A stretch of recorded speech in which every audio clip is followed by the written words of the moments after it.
এত অনৈতিক, এত অসভ্য এবং এত অসৎ জনগোষ্ঠী, বিশেষ করে সরকারি কর্মকর্তা কর্মচারীরা। আপনারা খেয়াল করেছেন যে উপদেষ্টা আসিফ বলেছে যে মনে হচ্ছে যে আমাকে একটা দুর্নীতির মহাসাগরে ফেলে দিয়েছে।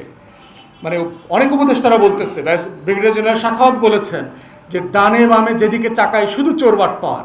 এখানে আমাদের র্যাব, বিজিবি, এপিবিএন এগুলো সবগুলো কাজ করছে। যেটা কাজ করছে না সেটা হচ্ছে ডিজিএফআই এবং এনএসআই। আপনারা বিএনপি জামাত মাটির নিচ থেকে যেভাবে খুঁজে খুঁজে এনে গ্রেফতার করেছেন, হাজারে হাজারে গুম খুন করেছেন, সাডেনলি আপনারা এটা বুঝতে পারছেন না কেন যে গার্মেন্টসে কোত্থেকে এসে ঢিল পড়তেছে, কারা লুঙ্গি পরে হেলমেট পরে এসে শ্রমিকদেরকে হত্যা করছে, কারা গুলি করতেছে বিল্ডিংয়ের, গার্মেন্টসের বিল্ডিংয়ের উপর থেকে, ওটার প্রতিবাদে আবার গার্মেন্টসে আগুন লাগায় দিচ্ছে।